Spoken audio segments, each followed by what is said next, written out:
Welcome to Pop Girlies. We're going to perform a mass seduction today of your ears. Oh, Yes. Seducing we want to listeners. welcome. Mass Like, healings, mass pop girlies healings yeah, starting well, now. that's always. We're always, We're always healing. we are. Yes. And we're healing, we're being healed, we're giving, we're receiving the healings. It's reciprocal healing. Of course. Always. That's what it is. How are we doing?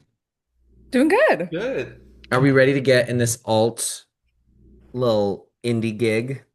Well, yes. Absolutely. Very excited. I'm feeling very excited. Well, I don't really feel chatty. So, Yeah, let's just get into should we it. We just Let's gotta get get into get the into the hot right hot into track? it. track. Quickest intro of all time. Yes. Um, Maria, you gotta go. I do. I gotta go. Oh. And reveal my hot track. So that's sorry, the way that you phrased that just made me that's instantly what my brain thought of, so I just went for it. Good. Yeah.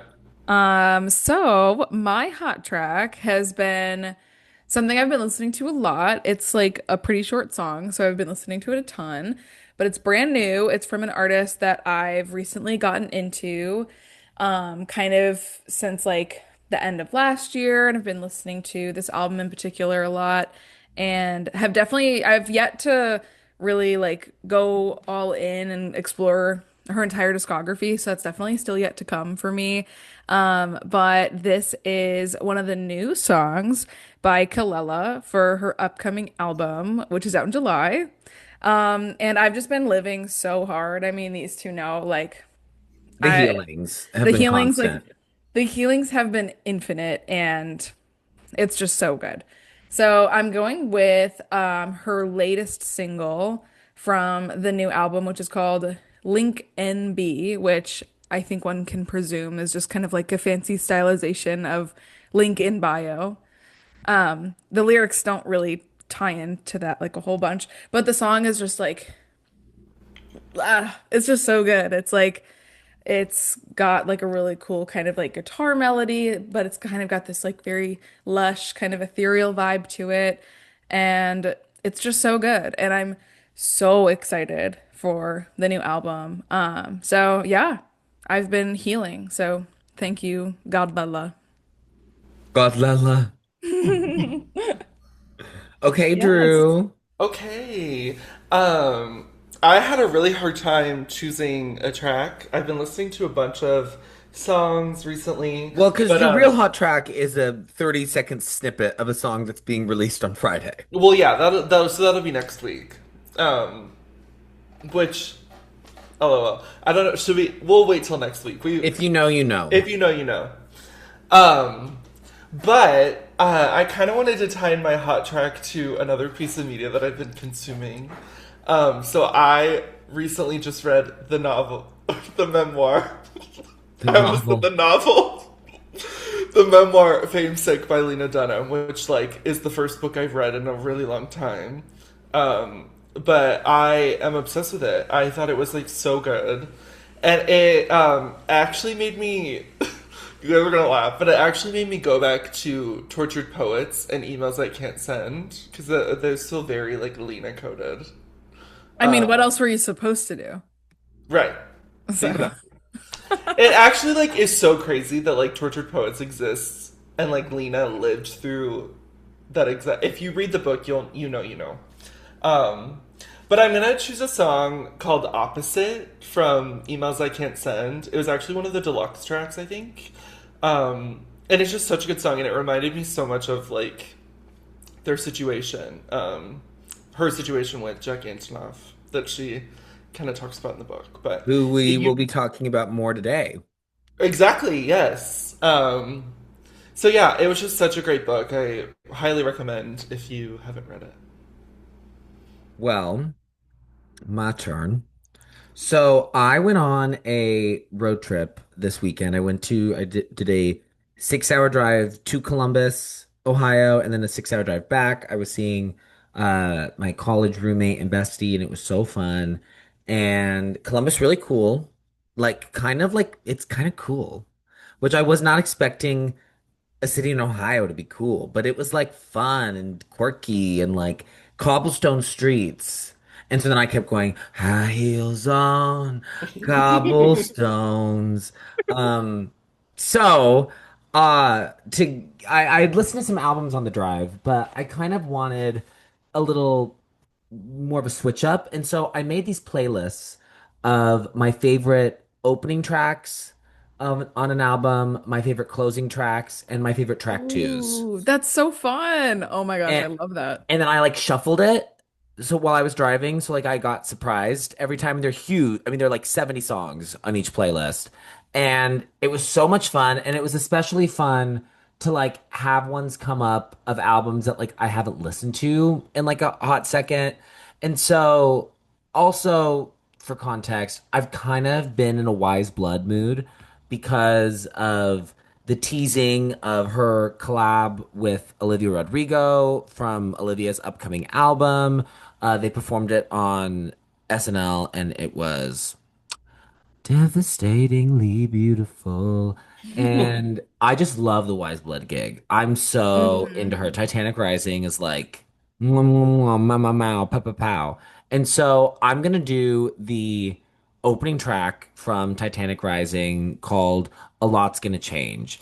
It's basically like a song welcoming you into the apocalypse because like the entire like album is kind of like a pop apocalyptic and dystopian, and it's like a lot's gonna change in your life, and like you can think about it like I think in a lot of different ways, both personally and you know societally and everything. So it's also just a great song, and I think sorry Anya Taylor-Joy, I think she should be playing Joni Mitchell in the biopic because they have the exact same voice. I mean, Like she sounds exactly like her. I yeah. don't know what Anya's bringing that Wise isn't. I mean, So let me ask the audience. let me ask the audience if anyone else Joni is. Crave. I think about it actually like maybe every week. It like really bothers me. I wonder, so like I wonder who Joni Crave's like actual pick would have been.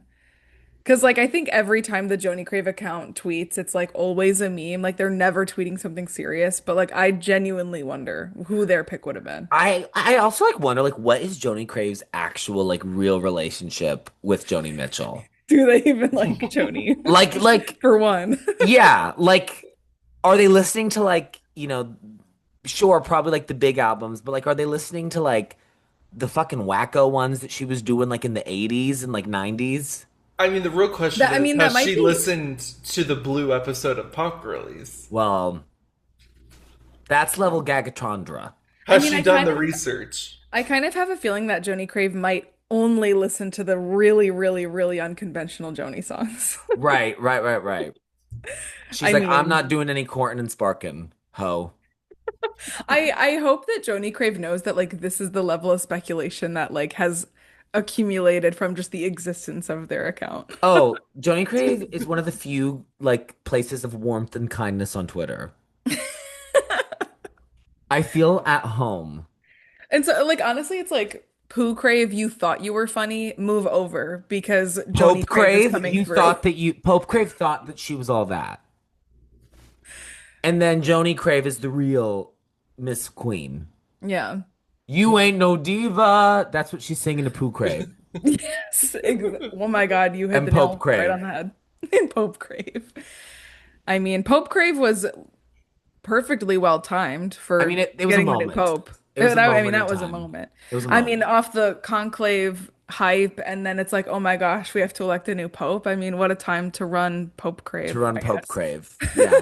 Also, though, like Pope Crave being run by like genuinely, earnestly religious, like young Catholics, I also find really funny.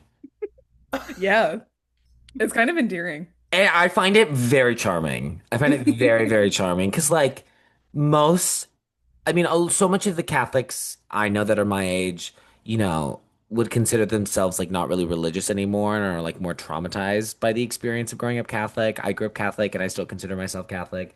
So I find it actually very endearing that like a young person is so earnest about it and like is trying to like get people into Catholicism through Pope Crave. Through Pope Crave.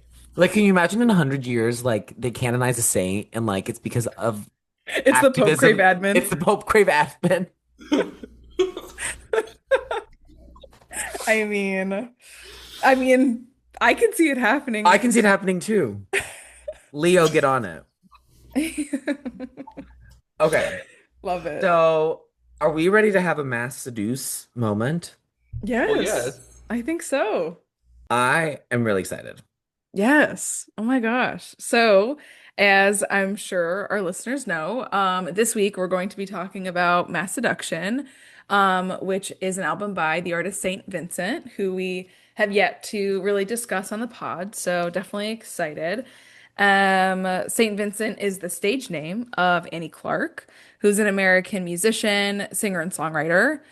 She's also very highly praised for her skills playing the guitar and has even been named by Rolling Stone as the 26th greatest guitarist of all time, which was put out in 2023, which is super cool. She was raised in Dallas, Texas, and she began her career as a member of a choral rock band. And she was also a member of Sufjan Stevens' touring band before forming her own band later in 2006. She has passed in the past. She's collaborated with David Byrne of Talking Heads, Slater-Kinney, and none other than Miss Taylor Swift, who I've been enlightened just earlier today that she co-wrote "Cruel Summer," which I mean, Yes, everyone was gagging. everyone was Yeah. gagging. Let's hear it for "Cruel Summer." Yeah, so her and Jack Antonoff like wrote the track, and then Taylor heard it and like wrote the top line. Yeah, I mean, there you go. That's And I respect. kind of think timeline wise, I think it might have been a leftover track from Mass Seduction. And if not, it would have been like right after it was released and kind of like the initial, studio workings afterwards. But I kind of think it was like Yeah. a draft from the Mass Seduction, Gosh, working I sessions. would love to know what like a version of Cruel Summer in the Sonic universe of Mass Seduction would have sounded Totally. like. Because Like I I mean, think it's it's a like bop as is, I but think it's like real I think it's like not super separate. Like I can like hear a hmm connection, but it hmm definitely would have, I think, had a much more like rhythmic yeah, feel. I think the drums would have been a lot more pronounced and like there would have been a lot yeah, more beeps and boops and buzzing and whoop whoop whoop whoop, yeah. weird little flourishes. I definitely think it would have just like sounded like sharper Sharp. Yeah, that's a overall, good word for it. because I feel like the Taylor version has like that kind of synthy pop, like soft quality to it. Totally. While I feel like everything that's like not down tempo or like more ballad leaning on Mass Seduction feels like very sharp and jagged, you know? Totally. Yeah, Cruel Summer is like very lush. That's what I think Yeah. of when I think of that song. Yeah, totally. So yeah, that was so cool to hear about. So just as an artist, her accolades include 6 Grammy Awards, 3 of which are for Best Alternative Music Album. And she actually ties the amount of wins for that category, which is cool. So Mass Seduction is the fifth studio album by Saint Vincent, and it was released on October 13th, 2017. And it peaked at 10 on the Billboard 200, which I believe was her first top 10 album, which is super cool. At the 61st Grammy Awards, Mass Seduction won the award for Best Recording Package and Best Rock Song for the title track, and was also nominated for Best Alternative Album. As far as genres, this is kind of in the pop, rock, glam rock, new wave, kind of indie pop rock sphere of the late 2010s. As far as the producers, as aforementioned, Jack Antonoff produced this album with St. Vincent, as well as Lars Stelfors. Hope I'm pronouncing that right. I was also delighted to learn that Kamasi Washington and Jenny Lewis are also featured on the album, which I didn't know prior, on the saxophone and guest vocals, respectively. A little bit of tea to spill. St. Vincent was in a relationship with model and actress Cara Delevingne. They had split in 2016, and she actually provides backup vocals on the album, which is super tea. So as far as kind of like the thematic elements of the album, it's St. Vincent has stated that the album focuses on themes of power, sex, drugs, sadness, and relationships and death. So, how about all that? The album has an 88 on Metacritic, and it got a 7.6 from Pitchfork. So, yeah, I this album definitely has a lot of themes and there's a lot of kind of juiciness in all of the lyrics and everything. So that's kind of our little educational historical background. And I would love to get into what each of us think. I am going to start with Drew because I know that Levi is a day one warrior of mass seduction. So yeah, I kind of want to save Levi's thoughts for last because I know they're going to be major. And I know Drew's are going to be major. And let's go ahead and start off with Drew. Perfect. Yeah, so I obviously knew of St. Vincent from the Lover era, um, from just Cruel Summer as a whole, and I was kind of familiar with her, but I had never listened to any of her music before. Um, and I still obviously I don't really know much about her besides this album. I was really shocked to hear that this was her fifth album. Like I feel like she's someone who I feel like takes. I mean, especially now. I hope I'm not mistaken, but it feels like she takes time in between projects now, right? Yeah, like maybe like three, Okay, three. Yeah. maybe not too crazy. Okay, Yeah. Hmm. but no, I was definitely familiar with her, but not as much with her work. So I was really excited to listen to this. Yeah, and I obviously love an album with lore. So the fact that it's with like about a relationship with Cara Delevingne and then she's like on the tracks, that's like so up my alley. I like love all that tea. Um, but yeah, I was pleasantly surprised with this. I really love that it's a Jack album. You can it's like one of those albums where you don't even have to like be told that it's a Jack album. You just know from listening to it. It's so reminiscent of like the earlier stuff that he was producing for other people. Like it to me feels like obviously they're not so similar, but it reminds me so much of like what he was doing on Melodrama. Their productions line up a lot to me as someone who hasn't listened to this before. Um, but yeah, I will say it did take a little bit for me to get into this. I listened to it about 3 or 4 times last week to try to like really get into it, and I had a little bit of trouble. Just I loved the production of the album, but I found it to be something where you really have to listen to it with the lyrics. It wasn't something for me where I could just enjoy it from like a sonic perspective where I really needed to focus in on it. But once I did that, I really enjoyed it. I will say her voice is probably not my favorite of like Jack's collaborators. I feel like there's not as much of on her vocal production that I was really like struck by. And I think that is another reason why it took me a little bit to get into.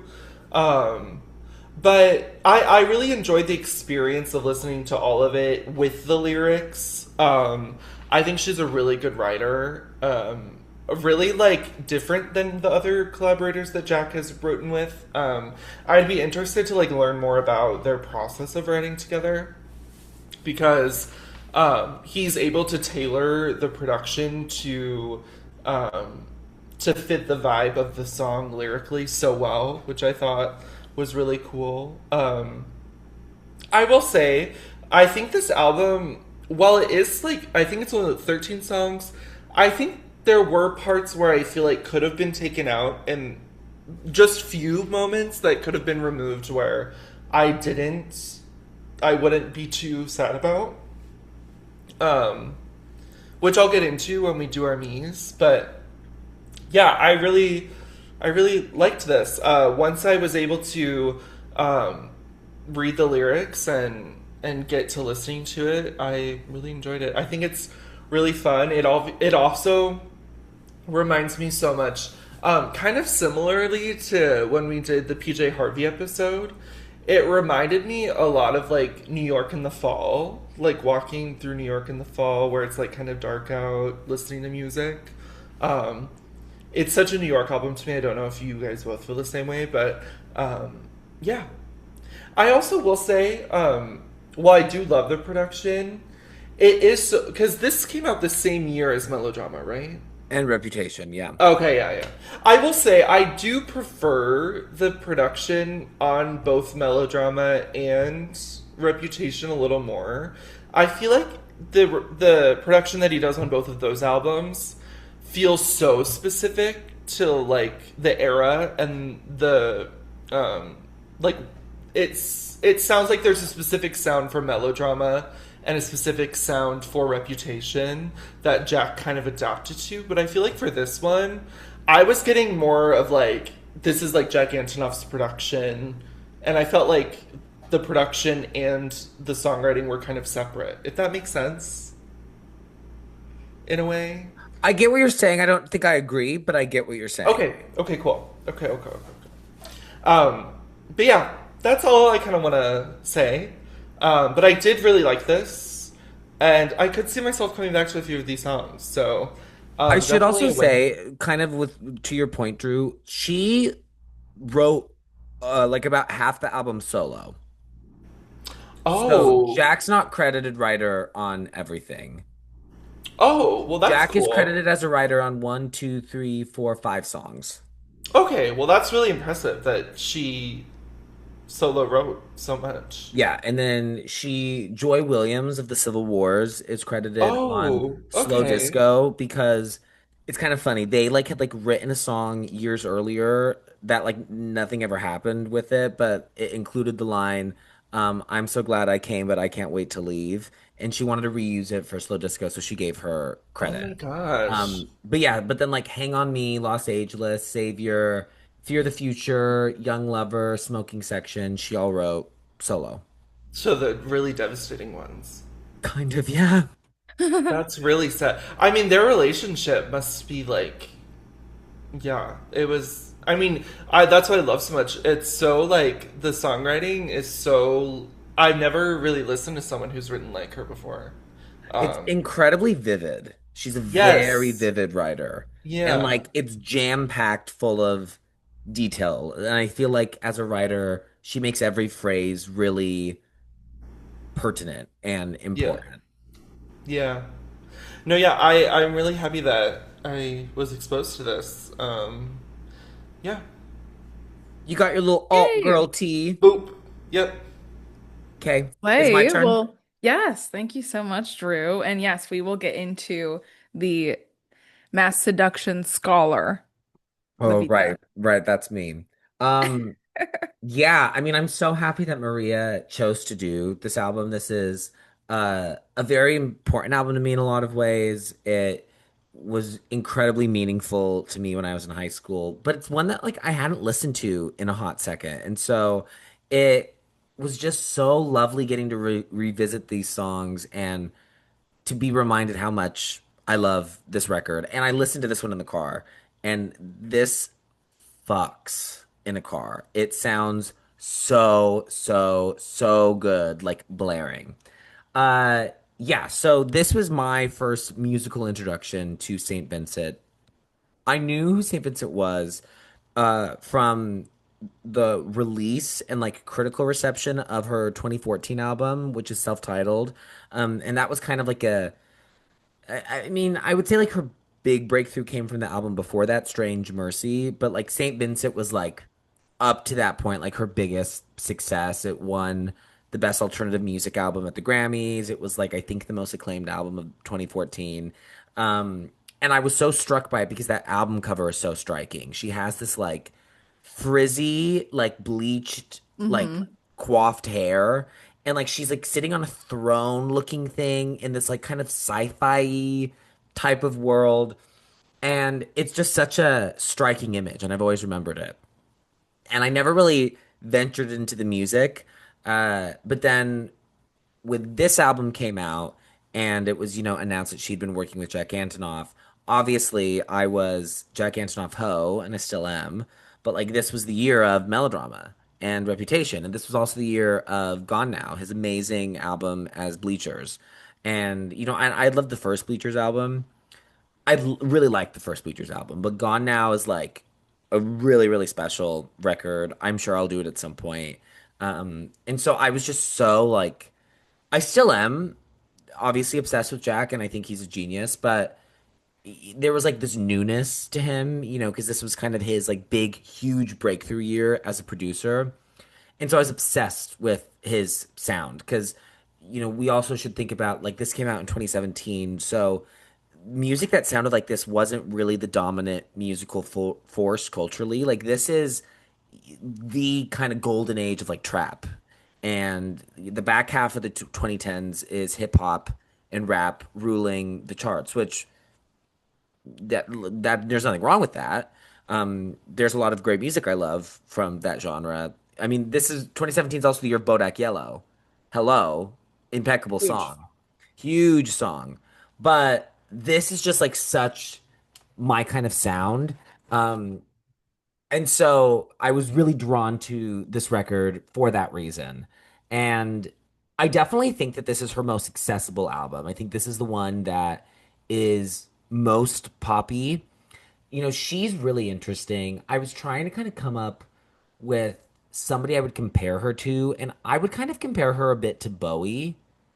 I think that the way that she does huge sonic swerves and stylistic reinventions album to album is very Bowie-esque to me. She like creates, and it's not in the same way that like a Taylor does it or a Madonna does it, where it feels like they're showing you different kind of facets of themselves. It feels like it's like a character, and that it's this like world that she's created. I mean, because compare like the album cover and imagery from Saint Vincent, which is this like, sci-fi, like post-apocalyptic deserty queen. And then she's like here, neon color, kind of dominatrixy. And then the next album, Daddy's Home, is like sleazy, grimy, um 70s, and like her hair is like bleached, and like it's kind of like not really, it's a little disheveled, and she's wearing this like big huge coat, and like she kind of like looks, I think she looks a little sickly on the album cover, which I think is kind of the point. Right. So it's just like incredible stylistic swerves, and like musically very much as well, like Saint Vincent. I was actually listening to it again today. I hadn't listened to it in a while, and I mean that is much more rooted in rock music, and there's so much more distortion on those guitars and like a fuzziness to that record. And I think sharp is a really wonderful word to describe the sonic landscape of this.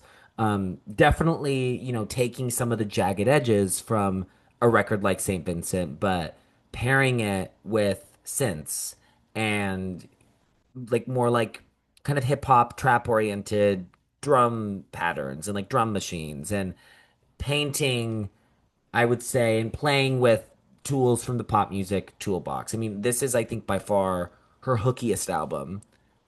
Absolutely. And Hmm. then we get into Daddy's Home, and that is like full 70s rock.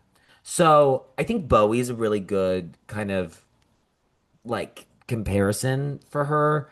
Um, but she is an original. She's a really, really interesting artist. Not every album is like my favorite. Mass Seduction is the only album that like I like front to back unequivocally like love completely. But I think that she's just like the coolest, and I'm always tuned in to anything she does, even if it ends up not being for me.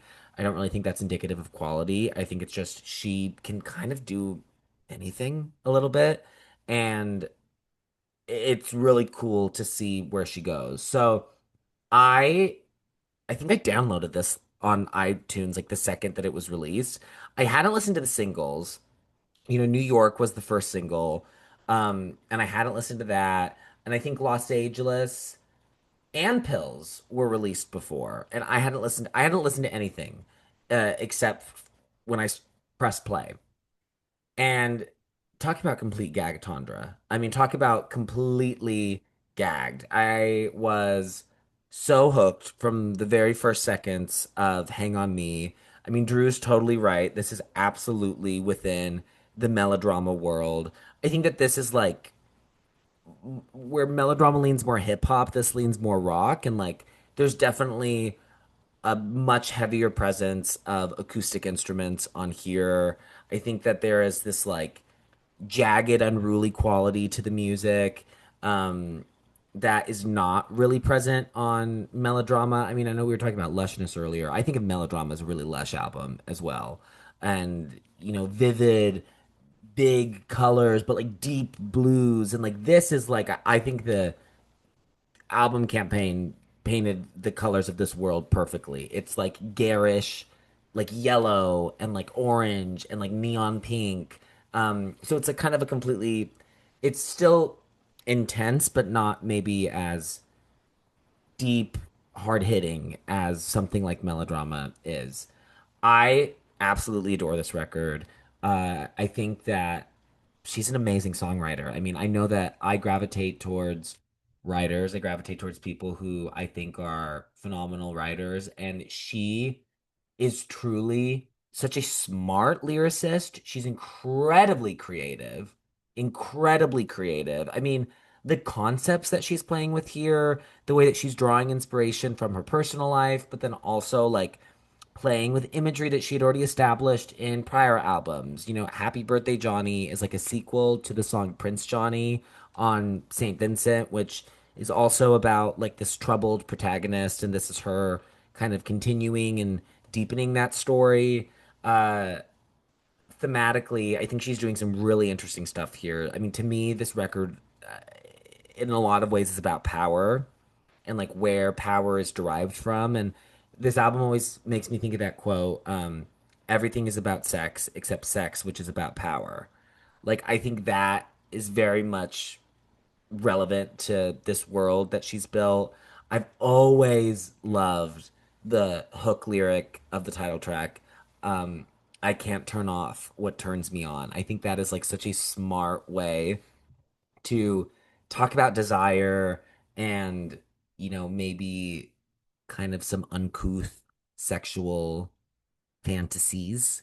And I also think that is a really great zinger, and she is full of zingers. I mean, I think so many of the choruses here are like built around like a big zinger, and like it's like repeated a little bit, but I think it's done in a way that's very tasteful and never feels repetitive or tired or not inspired. But like, I can't turn off what turns me on is an example of that. On Sugar Boy, which I mean, this is the fourth track in the album, and it's about gender, and I view it as very similar to the fourth track on Ray of Light that's about gender, Candy Perfume Girl. But this one's also I Am a Lot Like You, I Am Alone Like You. That gets repeated. And then Los Angeles, I think, is maybe the best one, which is how can ever, and also a really interesting structure because it's like a line that like builds upon itself as it goes through the repetition. So it's how can anybody have you? How can anybody have you and lose you? How can anybody have you and lose you and not lose their mind too? And so it's like each line is different, even though it has the same foundation. It's just incredibly smart. And the verses have such cool imagery. I mean, she kind of goes a mile a minute. I get, Drew, why like you needed to bring the lyrics out because there is so much packed into it. To me, that has made this album feel incredibly rich over time. It's never lost its depth or nuance for me. Um, I have been listening to it the last few days in a very different place in my life and emotionally and spiritually than I was when I first encountered this album. So I'm taking away kind of different things and I'm gravitating towards different parts of the record, which I think is really, really cool. Uh, I really like her vocal performance. Um, I mean, she's like certainly not like some kind of like grand diva, but I think that like I really like her tone, and I think that she does a great job at personifying the emotion of the song, which tends to be my favorite trait in a vocalist. Like the Young Lover vocal performance, I think is a huge highlight. Uh, and then that compared with like kind of the extreme vulnerability that she brings to a song like Happy Birthday, Johnny, and then this like low kind of growl that she does on Smoking Section. I mean, I just find it all very, very great and very, very cool. Uh, I think that there's a lot more that I could talk about here. Um, but I think I'm gonna pause because I think I hit all the things that I really want to hit. I'm really excited to talk about my individual tracks, but yeah, I love this album. I think it's aged so well. I don't think it sounds dated at all. I think it could be released now and sound just as fresh. Yeah, I think that Miss Annie and Mr. Jack really did their big one with this. I love, love, love this record. 2017, great year in music. 2017 is an amazing year in music. I mean, you have, I'm not even a hip hop fan, but Damn by Kendrick Lamar came out. That Hmm. album's incredible. After Laughter by Paramore, one of the great depression albums ever. Great year. Great year. Melodrama, obviously. So that's what I have. Back to you, Maria. Yay. Well, thank you so much. I'll just kind of do a little bit of an overview on my thoughts before we get into our favorites and least faves. But yeah, like this album kind of just like randomly entered my ecosystem. I had been familiar with Los Angeles like at the time it had come out, but I had never really gotten like super duper into St. Vincent all that much. I think Digital Witness might have been one of those like free like iTunes like song of the week situations.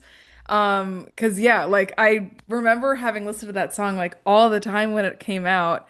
Um, and as I've mentioned before, like throughout my teens, I was an avid listener of the Sirius XM Alt Nation channel where they played like a ton of St. Vincent at the time. So yeah, like definitely knew of her, just never really did like a deep dive. I think I was really only familiar with the two songs, like Los Angeles and Digital Witness. So yeah, it was cool to kind of be like, wait, I think I definitely need to kind of circle back and pay more attention. So yeah, I gave this album a listen. And yeah, it was just so cool to give it a full listen. And I had like completely forgotten how much of a gag Los Angeles was. But yeah, I really love this album. And yeah, I knew like this would be super fun to discuss because I knew like this was Major Levi T. But yeah, I really, really enjoy this. I think it is a really cool kind of like album where like to kind of piggyback like right off of what you just said, Levi, like it doesn't feel dated, like it could definitely be released today, but this is the kind of album where like, acknowledging the year it came out, it's like I feel like I get transported back to that time. Not that it was like terribly long ago. I mean, it is almost a decade ago, like at the time we're talking about it, which is crazy to say. But like in a with a positive connotation, like this does feel like a late 2010s album to me.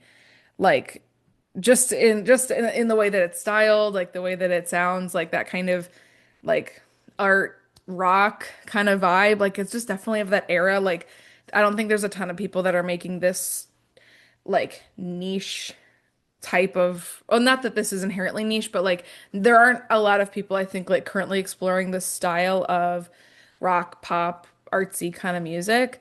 So just inherently it feels like it's from that time, but in a positive way, you know? And I even think with just like the visual direction of the album, like with these really bright neon colors, like this does also feel, and again, not like in a negative way, like it does feel dated. Like, and I'm applauding it for it because I'm like, yeah, like it's almost like time capsule-y in a way. Because I'm like, yes, bright, big neon colors. That is so late 2010s. And I love it for that, you know? So yeah. I will say when I did get reintroduced to this album, I was really, really confused because I was like, wait, I thought this album was called Mass Education the whole time. But that's like one of like the That's like the live version of it, right? Is Mass Education, or that's like a remix album? Well, so because a lot of people had that same like it was kind of like a meme when the album Right. was released, and so it's actually not live. It's like a reworked like acoustic version Right, of right, the right, right, album. right. Yeah. Yeah, called Mass Education, which is Yeah. I think very funny because I also Yeah. think this album is hysterical. I think this album Right. is teenage Christian virgins holding out their tongues. I think is one of the funniest lyrics in any song I've ever heard. I and I always do I always hold out my tongue whenever I hear it. Love. So yeah, so I was like, oh my gosh, like, did I just misremember this? Like, what is the T? But then when I was reading up on it, I was like, oh, okay, I didn't go crazy. I didn't imagine it. Um, but yes, I definitely love just all of that kind of time capsule vibe to it. And maybe that's just how I'm perceiving it in my head, but that's just my own little universe that I live in with this album. I love just the consistent like sonic style of it. Again, kind of like as mentioned before, like it's this very sharp, like jagged kind of rock moment, and then when like there's a ballad, like it gets like piano, pretty slow, pretty heavy. But I definitely can appreciate those as someone who isn't typically a ballad enjoyer, doesn't go out of, I don't go out of my way all that much. But I think for me, what makes this different is that not just the ballads, but all of the songs for the most part, like they really grow to a different place. Like Pills is one that like really goes on an evolution from start to finish, which I really appreciate. And I will say, and maybe this is just for me, but when I was like getting reintroduced to Los Angeles, I was like, wait, what is this like this really sounds familiar. And a couple years ago, I was like doing a deep dive on the Gorillaz discography. And I can't remember the album. Oh no, I think it's on Plastic Beach. There's a song on that Gorillaz album that's called Stylo that starts the exact same way. Mm. So, inquiring ears, go take a listen and let me know what you think. But I mean, that song is amazing. So, I mean, definitely go delight yourself with a listen to that song. But I was just like, oh my gosh, I was gagged. But I was even more satisfied that I was able to like remember it. Like, oh my gosh, like there's something in my head, like what am I thinking of? So thought that was fun. But yeah, that's kind of my tea. Something of this era too, which I definitely think is something to note and appreciate, is the Grammy performance of So good. yeah, of Mass Seduction, where it's her and Dua Lipa, and then they do like an a cappella version of Respect by Aretha Franklin, and then it goes into One Kiss, which is And it's like so crazy. hot. They Wait, like that's Yeah, so tea. I don't remember that. they look like they're it's about to make out crazy. the entire time. Yeah, and they've both got the same haircut, the little bob. It's crazy. It's like an kind of like an all-time Grammy performance for me. That was the first time It's I was like, Dua's maybe Miss Star. yeah. I mean, you know how much what it means to get the Annie Clark stamp of approval? Dua's Dua's here to here to stay. stay. Yeah. So yeah, definitely go watch it. It's tea. And it's also kind of refreshing because now the Grammy performances are like, let's have a giant like a set that's like double the size of a set for any Broadway production. We have 100 dancers, we got a billion props. Like it's refreshing to be like, it's just two fierce women on stage singing their songs. It's refreshing, I think, to see a performance that's more peeled back because nowadays they're so grand. So yeah, that's kind of my vibe. Love this album. Um, but I will say actually kind of last thing, just to, give it a healthy splash of criticism. It's just in a light way, but for me, some of the songs that are on the latter half like tend to blend together a little bit. So I do kind of echo Drew's sentiment of like, yeah, there could be a couple here and there, maybe just to thin out the track list, thin out the runtime. Like I wouldn't be too upset. But with that being said, like I still enjoy the whole thing. So yeah, shout out to this album. We'll first do our least favorite songs, our me hee hee hoo hoo hoos. Um, and we'll start with Drew. So my me, it does come from the second half. My me is Fear the Future. Um, Whoa. Whoa. yeah. That's smash the gag for me. Oh, yeah. I mean, it comes after a really good run for me of like 8 songs, of like 7 songs. And yeah, I feel like that's where it dipped for me a little bit. What about it don't you like? It just isn't as memorable to me. I think like New York and Savior and Happy Birthday Johnny specifically have very like distinct um points of view, and I don't like that was the one after the first one. After my first like 3 listens of the album, I genuinely couldn't tell you like anything about Fear the Future. Oh wow. Yeah.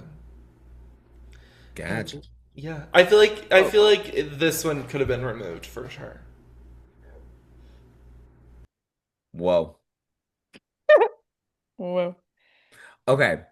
Well, yeah, I mean this I love this album so much. So I don't think this is a bad song at all. It just is like my least favorite personally. And I am going to go with drumroll Savior. Savior is Levi's least favorite. It kind of has always been, to be honest with you. The like Please is like not my favorite hook on the album. It's also sandwiched between like two of the biggest supermodels who have ever lived in humanity. Like it's like sandwiched between Naomi Campbell and Tyra Banks. And it's like an H&M model. And like cute, cute. But you're not doing Gianni Versace. You're not doing Alexander McQueen. That's what we have on either side of us. So for that reason, that's my meme. Whoa. I don't know if that's controversial or not, but Well, I'll go into mine. And I feel kind of like I really wish this wasn't because I think this song does end up in a really cool place, but I feel like every time I listen to this album, I'm like taken aback that like this is how the second song on the album starts. So mine's gonna be Pills. pills Whoa. to wake, pills to sleep, pills, pills, pills every day of the week. Like I think with the melody being so like kind of jingly, like I feel like that's kind of like I just I mean I maybe I would feel different if it was maybe in a different spot in the track list. It's just hard because It the is in a end of weird this spot. yeah, the end of this album does like go to like a bit of a heavier place. So like I think for this album in particular, it wouldn't fit in the latter half, but it does kind of feel like the like more comedic moment to like add some levity to the album kind of does belong in the second half. So I don't think the proper place for like the LOL tee hee kind of little melody, like I don't think it belongs in the second spot. Like I think the second spot has to have a little bit more seriousness to it before we can get campy cute. Like maybe if Yeah. maybe if it was this the third song, I'd feel different. But I don't It think I is don't think such an this outlier too. I don't think it should be the second track. Yeah. At least if it like at least having it start like that. Like if maybe if the entire song sounded like the latter half, it would be cool. But like I think it's a Pills to little bit wake, pills silly. to sleep, pills, pills, pills every day of the week. It comes out way too silly, in my opinion. So that's why There's it's like a so. musical theater quality to it. Like Definitely. You know Radio what I it was mean, kind of Bugle. giving me when I heard it for the first time? It was What? kind of giving me Gwen Stefani. Oh, well, biggest compliment ever. whoa, Oh, so it's Smash of the Century. Like it reminded me of that song where she samples wind it up. yeah. Lonely Goatherd. Yeah. This is the beat that makes us wind Wind up. up. Whoa. Okay, well, so now we'll get into our holy trinities, our top three. So we'll start again with Drew. This was pretty hard because there are a lot of these that I really liked. But my number 3 is Smoking Section. Great actually. closer. Yeah, she just, I mean, she nails the closer. While the second half is that, like, Fear the Future to Slow Disco, I would say, where I kind of dipped a little bit. I think she sticks the landing of it so impeccably well. Yeah. Oh, and then, yeah. And it's And the your rest of other your two? two. So my number two is is New York. I love New York. Is New I don't York like New York without you? I don't like cities, but I like New York. Right. It just, I mean, it's like the perfect, like, you just can, it's, I love what Levi was saying, so vivid. That's a song that really brings to mind that thought. And then my number one is Savior. Well, sorry. That was my favorite vocal performance actually on the album. I really liked it a lot. And yeah, I I guess I don't really have much else to say about it, but I really Fun. loved that song. That's one I would definitely like. Like I thought about making a Famesick playlist, and I definitely thought about adding that to it. Not New York? Well, that too, but Savior was one that came to mind. I don't know why. Whoa. Well, there's an egg on Gee. my face. Okay, Levi. Yikes. Um, I echo Drew. I found this excruciatingly difficult to come up with a top three. And I actually just made a last minute change. And a song that like 17-year-old Levi is probably going to be like, so he would kill me if he knew that I just kicked a certain song out of the top three. But I was really honest with myself and I was like, I feel like it's more. This is a song that's insanely important to me in high school. And I listened to it all the time. And I was like, I feel like it's here mostly because of the nostalgia. I still love it and it's still an incredible song, but I think there's a few songs that I think are stronger. So my number three is Hang On Me, the album opener. Anyone who knows me knows I love an amazing album opener. I love that like we don't start with a bang. I love that like it's a bit more of a mid-tempo, but it has this like heavy feel. There's these like bell sounds that go off in the chorus that I find really like regal and mournful. I love the lyrics here. I mean, it's her drunk calling somebody that like is probably going to be an ex soon, and she's so honest, and I find it both like tragic but also really romantic. Like I love the lyric because you and me were not meant for this world. I love that lyric, and I cannot stop the taxi cab from crashing, and only lovers will survive. Like I'm literally getting tears in my eyes just reading those lyrics. Um, Like, my number two is also New York. New York is just such a smash. Like New York is, it's so insanely good to me. It's one of those songs that the first time I heard it, I felt like I heard like a standard.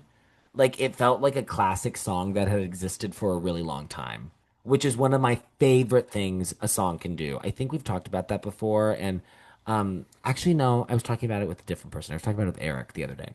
My example of this is always like My Love, Mine All Mine by Mitski. Like that, when I heard that for the first time, I'm like, I feel like this song in another world like existed since like the 50s.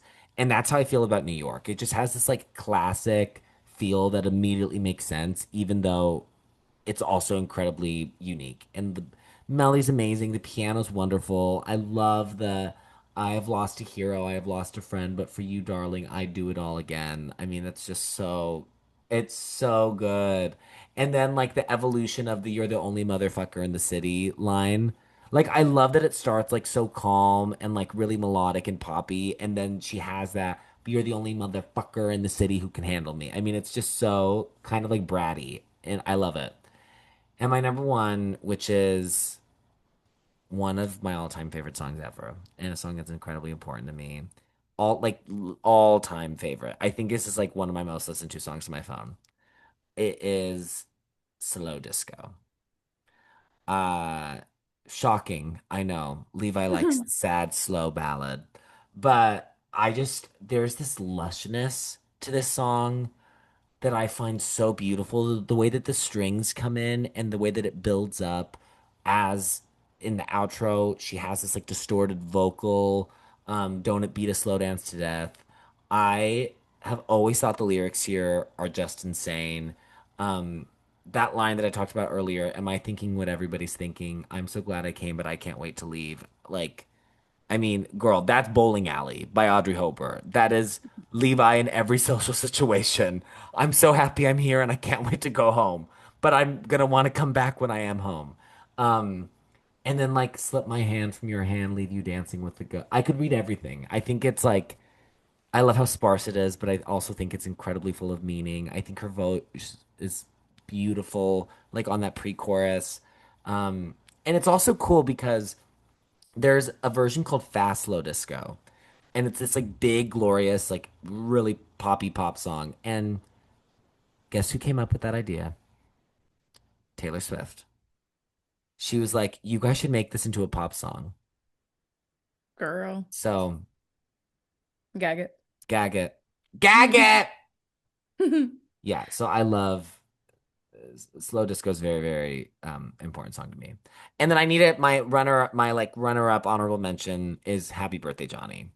Love it so much. It was just it was really, really hard, but I just couldn't justify leaving Hang on Me or New York off. So, and True. then it's like I didn't even like get to include like Los Angeles, which is like in or like the title track or like Young Lovers. Like those are like oh, I mean those are Fritz Bernays's, and I couldn't include them. So it's hard. Real. Okay, where are you gonna go? All right. Well, I'll get into mine. I think I'm gonna shock and gag and amaze. Oh, But my number three is smoking section. ballad. What? I mean, I feel like this one is kind of in a league of its own, to be honest. Like this song, it grows so much. I love how dark and broody it is, and I think the lyrics are really fascinating. So the song is so cool, and it's a really cool closer. So that's my number three. My number two is Savior. Okay, well, so I'm just a dumb idiot. Eek. I mean, I didn't say that, Oh, but I mean, Savior is really that girl for me. It's huge. And my number one is gonna be Los Angeles. yeah, that wasn't a surprise to me at all.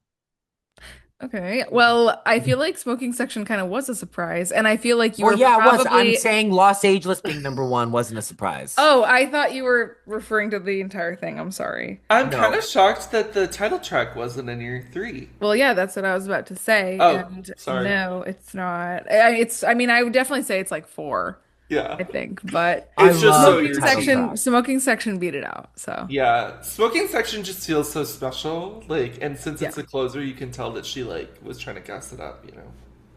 I The mean, lyric that makes me crazy on Smoking Section is sometimes I feel like an inland ocean, too big to be a lake, too small to be an attraction. That song specifically, it's so interesting that you brought up Mitski. A lot of her songwriting gives me so Mitski. That's a great, especially that song is like, that song is hmm. so Could have been Mitski. on Be the Cowboy. Absolutely. Great comparison. Yeah. Whoa, when are we gonna do that? Girl, when I'm not Ooh. doing well mentally, that's when that'll come up. So we'll Ah, wait and see, probably in the winter. stay tuned for seasonal Stay depression. tuned for Levi mental health updates. Levi mental health chart updates Brazil. Okay. Yay! Should Well, we so now Utensils? I was just gonna ask, should we take out the utensils? let's do it. Let's give the album our ratings out of 10. So we'll start off with Drew Fork. I'm gonna go in at a 7.9. I really liked this, but there was a bit to be desired, as I mentioned in my thoughts in the latter half. But very good. Slay. I like the Great. beats. That's a strong opening score. Slay. Well, Maria Spoon is going to go in at a solid 9. Gag it! Gaga. I mean, I mean, the entire project is just like musical excellence and like um well like I don't I'm not sure I have to elaborate. I mean, I like I I think don't you just did, girl. I well okay. I just I would I didn't give it above a nine because I'm like I'm not sure I'm not quite sure it belongs with like the supermodels of like my favorite albums of all time, but like this is still like I mean It's the excellence is it's jumping it's out. Yeah. it's the excellence for me, you know? So Levi Knife, what's your score? I was really trying not to give it a 10, but gays, I'm giving it a 10. I just love it so much. And it's like a Yes. very important album to me. It's like an album I love so, so, girl. Also, I was kind of the coolest 17-year-old in Idaho I because mean, yeah, none of those other hoes would listen to this shit. no. No. No. The Mm-mm. thing is, you were 17 listening to this, and those people will never even know what this is. They don't know. They think Saint Vincent is a saint in the Catholic Church. They're like, wait, when did this person get canonized? Yeah, they're like, He makes music too?" Like they don't get it. They don't No. get the You just don't excellence get here. it. No. And that's okay. So, but I haven't given a 10 out in a while, so that made me feel I No, I haven't feel given one refreshed. I haven't given one out since Art Angels, Oh God. Forgot. I have to go which stream Art Angels after this. Art Angels is just, I you mean, know, I mean, it's an endlessly flowing waterfall of excellence. whoa. It's so Grimes should beautiful. put that in her Instagram bio. She literally should. She should. Whoa. Should we do Okay. Art Angels again? Should we do Art Angels again? So, Mass Seduction was so close to getting into the nines, but it Was is it my point one? you did hold my hand, Tank. oh my But it God. is an 8.96, Oh, so sorry. which you know what? That's still great. That's Yeah. great for Miss Huge. Vincent, for Miss Clark. Yeah. Um, and I don't know if we'll ever do her again. I think that's up to you. Yeah. Because like this is the one that I have like the big relationship with. Yeah. Like I don't really have a relationship with the other ones. That's that's such a funny way to end the episode. I don't think we'll ever do her again. There So you like, go. I mean, so she got a good score. It's a good lifetime batting average. What a fun challenge. Yeah. I mean, if you win the first time, like, why come back and compete Why come again? back? Girl, you got B Right. plus, the highest possible B plus you could get. I Yeah. mean, we'll see. We'll see what the future holds. Thank you, Maria, for mass seducing Yeah, us all. thank you. Yes, absolutely. I feel so mass seduced. It's like not even funny. It's not even funny. I'm mass seduced and Drew's mass educated. Yes. Real. Okay, so And you're what are in a we doing? smoking section. Oh yeah, and I'm smoking. Yeah, what are we doing next? Well, that's me. I went back and forth in this one because I was really, really dead set on a certain album. And then a little seed was planted. In the garden of my mind, somebody planted a little seed. And from the seed grew a tree. A tree Art Angels. that bore art, yeah, that bore our angels. Okay, so that was not what the So joke was leading up to. so you completely halted all the momentum that Levi had. I was spinning a yarn, and Drew decides to go, okay, so what about our angels? Girl. So, anyways, You planted a back seed. to my seed. The seed became a tree, and that tree bore some really ripe and juicy, sweet, tangy fruit.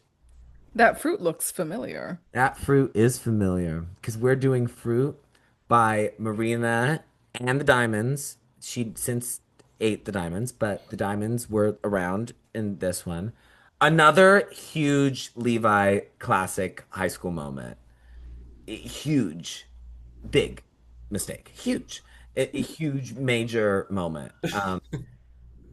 Yeah, so I'm so excited to get into it. I know that we talked about it a little bit when we did Electra Heart because I basically, I think, spent the entire episode being like, I wish that we we were got talking about fruit. we gotta hate it on her in that episode.